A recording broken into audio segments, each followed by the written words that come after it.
Buenos días, bienvenidos a todos los exalumnos, exalumnas, colegas, ¿verdad? Como dice Verónica, yo también fui alumno de esta facultad. Verán, para muchos soy caras nuevas, ¿cierto? No les hice clase, pero sí trabajo en esta facultad, ¿cierto? Porque me dedicaba más a la biotecnología, ¿ya? Y en ese contexto, entonces, me invitaron a dar esta charla, ¿cierto? Que es un tema que fue presentado hace muy poquito en el Congreso Latinoamericano en Ciencias Forestales en Argentina y que busca mostrar lo que hemos hecho con Araucaria araucana, ¿ya? Y el estudio de su potencial adaptativo. Tenemos bastante evidencia generada en esta facultad con estudiantes de posgrado y que nos hablan de cómo se comporta esta especie y sobre todo a partir de esa información cómo deberíamos manejarla para que no se transforme en otro incendio, y esta vez ya no incendio por fuego, sino incendio verde. Hace poquito tiempo estuvo ahí entre las cuerdas por el tema de patógenos, pero probablemente va a seguir acusando otros problemas, ¿ya? Entonces quiero tratar de responder primero cuál es su naturaleza, es capaz de adaptarse y cómo está adaptada o no al cambio climático. Para eso, primero les quiero poner en contexto de que, de acuerdo a datos internacionales, ¿cierto? Hay una gran cantidad de especies arbóreas caracterizadas en el mundo en cuanto a su estado de conservación, de las cuales algunas ya se han extinto y hay un número bastante importante ya, que está amenazado. ¿Ya? Dentro de este grupo de especies amenazadas, entonces, tenemos la Araucaria araucana. Dentro de las principales amenazas, ¿ya? La mayoría tiene que ver con acciones del hombre, ¿cierto? Acciones nuestras, y el cambio climático aparece aquí al último. ¿Ah? Da la impresión de que no es tan importante. Ya, estos son datos reales, bastante fidedignos y relativamente recientes. Entonces, la agricultura, siempre hemos sabido que muchas veces tiene un rol muy importante en las amenazas hacia nuestras especies. No obstante, si uno revisa las cifras de, por ejemplo, calentamiento global, cómo se ha calentado la Tierra, ¿cierto? Las temperaturas que hemos ido alcanzando todos los años, ya llevamos 10 años en que escuchamos nuevo récord máximo de temperatura. ¿Ya? Y aquí hay datos reales donde muestra que en promedio, ¿cierto? 1 a 2 grados más que en un periodo similar hace 50 años atrás. Las causas, es evidente que ha subido la temperatura, pero los drivers, ¿cierto? ¿Qué ha motivado este aumento de temperatura? La mayoría son causas antrópicas, ¿ya? Y eso explica entonces el gráfico anterior. El cambio climático por sí solo, ¿cierto? De manera natural no ha generado ese aumento de temperatura, sino que definitivamente somos nosotros y nuestras acciones. En ese sentido, entonces, es importante definir lo que se conoce como potencial adaptativo, ¿ya? Y que es la capacidad de las poblaciones de mantener su aptitud biológica, reproducirse, sobrevivir, ¿ya? A pesar de los cambios temporales y espaciales en el ambiente, ¿ya? Y aquí hay algo súper importante. Hay dos grandes estrategias. Una es mediante plasticidad, ¿ya? La gente que trabaja en agricultura, en frutales, ¿cierto?, trata de jugar con esto. Hay variedades muy plásticas y que se adaptan a distintos lugares, ¿ya? Estas son las variedades top y nos gustaría también en la parte forestal tener super variedades o super clones que estén adaptados a distintas condiciones. Pero en realidad lo que más se da es esto otro, que es la adaptación local, ¿ya? Es decir, genotipos que están muy especializados en ciertas condiciones climáticas, ¿ya? Esto, como les digo, es mucho más común en especies arbóreas o especies forestales. ¿Qué hacer?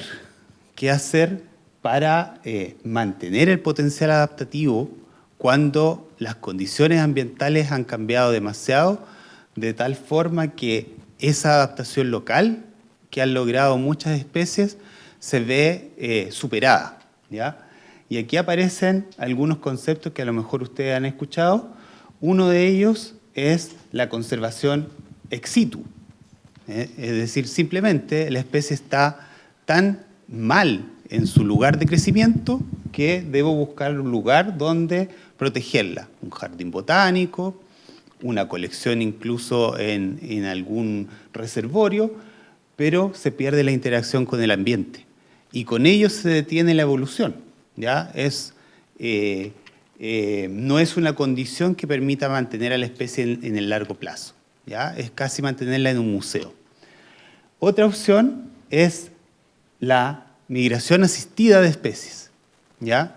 Habrán escuchado en la prensa algunas iniciativas del INFOR, lideradas por el doctor Roberto Pinza, en la cual se trasladan organismos a un entorno al que están preadaptados, buscarle una nueva casa. ¿Ya? Y esto es una alternativa cuando los cambios ambientales son muy severos.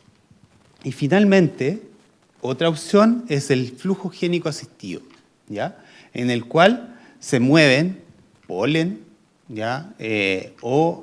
Semillas, ¿cierto?, desde poblaciones preadaptadas al cambio climático a poblaciones que están amenazadas. ¿Ya? Los individuos en un determinado lugar no son capaces de responder con diversidad genética a la condición nueva que tienen, por lo tanto necesitan aportes en diversidad genética de otros sitios. ¿Ya? Básicamente eso. Entonces estas tres alternativas van a ser aplicadas dependiendo de la severidad de los cambios. Es importante poder medir cuál es el potencial adaptativo de una especie para poder aplicar también las estrategias más adecuadas. No es lo mismo hacer un programa de migración asistida de especies que hacer un programa de flujo génico asistido o simplemente tener un reservorio ex situ de la especie. Para esto entonces tenemos distintas herramientas. Una de ellas es el modelamiento de distribución de especies.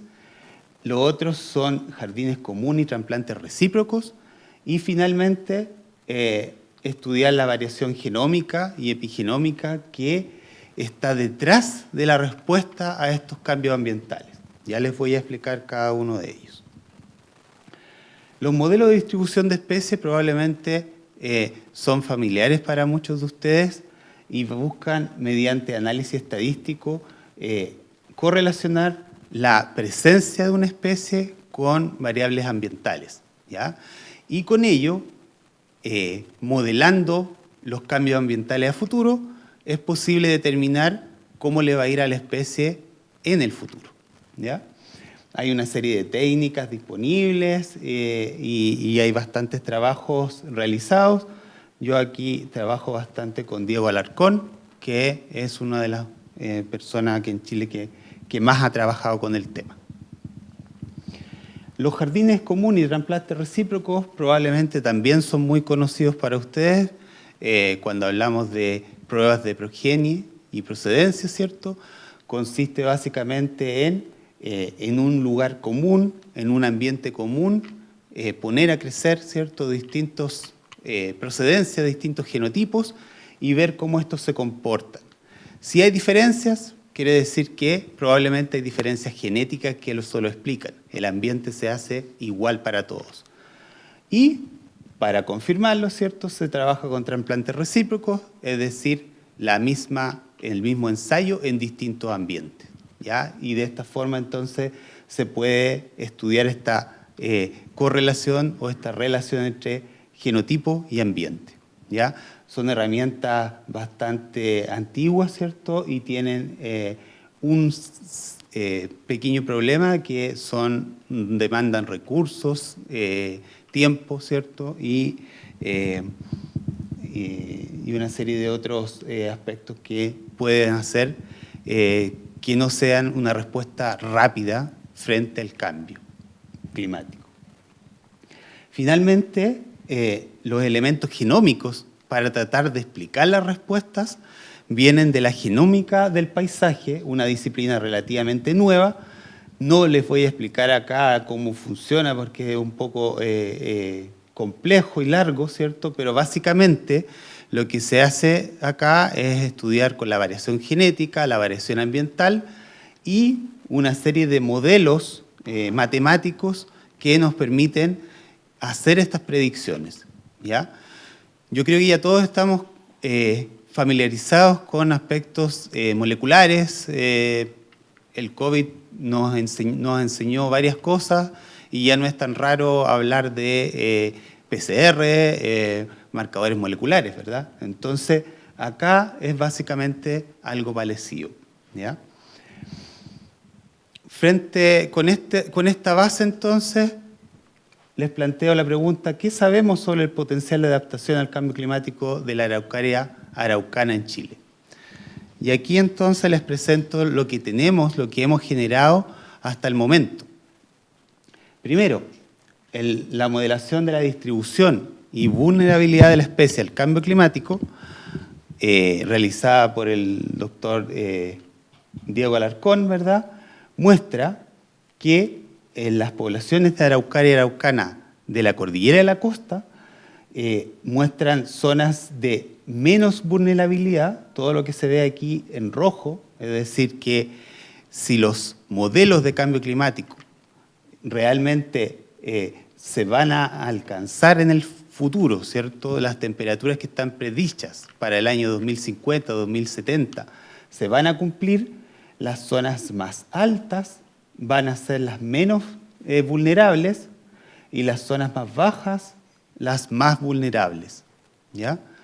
Esto entonces, y hay una localidad acá que es Villa Las Araucarias, ¿ya?, donde la vulnerabilidad es completa, ¿ya? No hay ahí una zona que se vea verde. En cuanto a la cordillera de la costa, la situación es un tanto diferente. Todas las zonas más altas de la cordillera, de norte a sur, tienen una menor vulnerabilidad y las zonas más bajas, mayor vulnerabilidad, independiente si están en el norte o en el sur, ¿ya? Eso es en cuanto a estos modelos de distribución de acuerdo a cambio climático. Tienen sus